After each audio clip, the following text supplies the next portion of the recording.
Hello, I'm Connie. So, as a piano teacher, what do you think your first impression is for people that find you from the time they hear about you or come across your website to the point where they sign up for lessons? What do you think they see and hear about you in that time? That's what we're going to talk about today.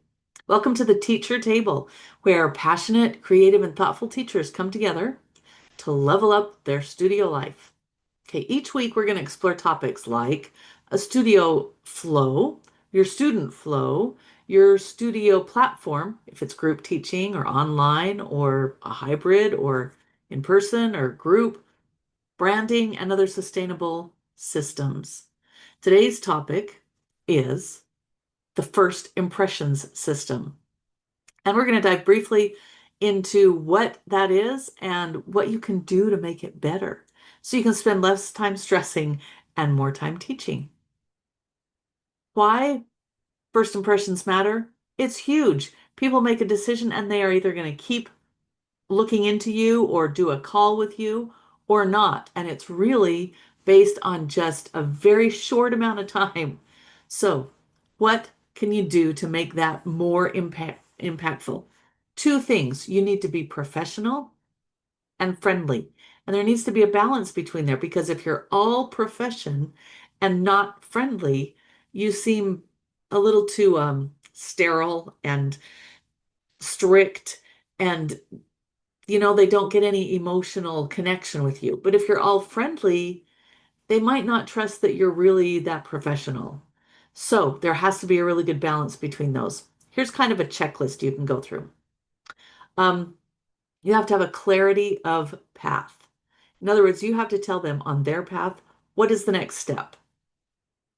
Sometimes we give them all this information and then just kind of let them make up their mind and get back to us if they want to. Let them know what the next step is. That could be the next step. Give that some thought. And then how do they follow up with you? Do they send you an email, a text? Are you going to follow up with them? Let them know what the step is.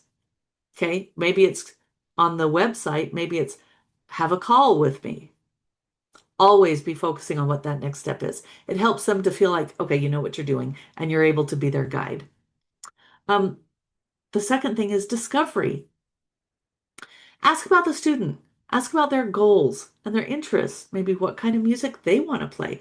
What is their dream of playing the piano? Why are they taking in the first place? This makes it feel like you're really concerned about them. You are, because you're going to be teaching them and you want to find what their interests are. And it helps them feel like you really are going to take care of them and get to know them. All right, professionalism. Have written policies, have very clear pricing and scheduling information.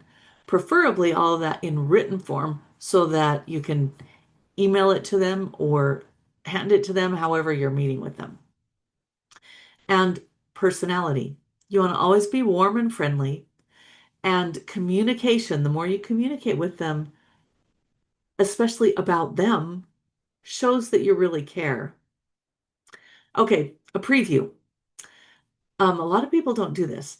Send out maybe from the time they sign up on your email list, if there's a contact form, yes, I'm interested in this, before you even meet them. Send them a little welcome video or an intro message before your first call. It's like an additional touch point that they usually don't get. So that it kind of makes you stand out.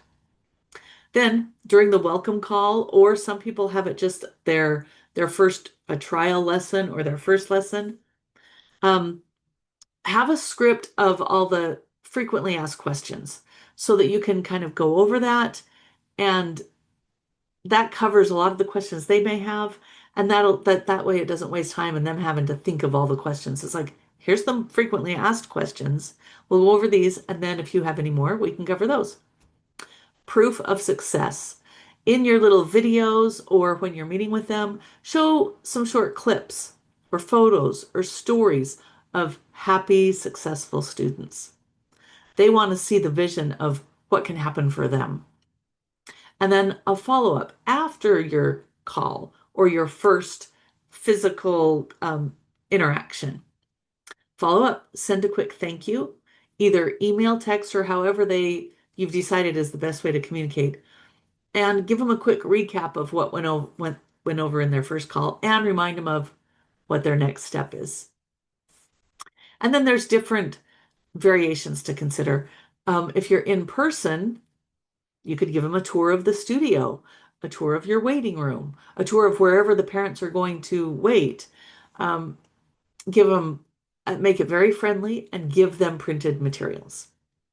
For online lessons, doing a test tech ahead of time, making sure that they can hear you, that you can hear them, explaining how to set up their microphone if there's any issues.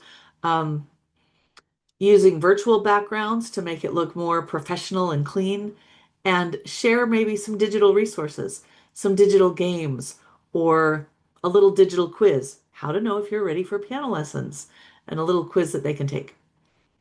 If you're teaching private lessons, do a deeper discovery of their personal goals and their favorite music, maybe any experience they've had with piano lessons in the past. If you're teaching group lessons, emphasize the community that they're going to get. Be sure that you draw out all those benefits, the teamwork and the fun, and how students can help each other learn and why they learn better and faster that way. All the benefits of group teaching. And then hybrids.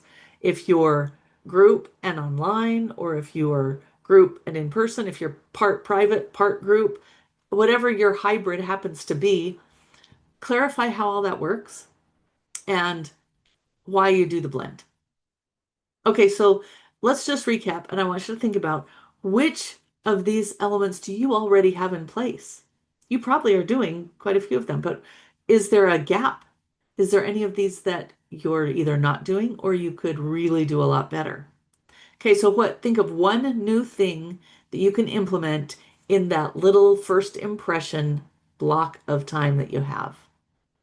And if this has helped you at all, please subscribe or comment. I would love to hear what your takeaway was and what you're working on next. All right.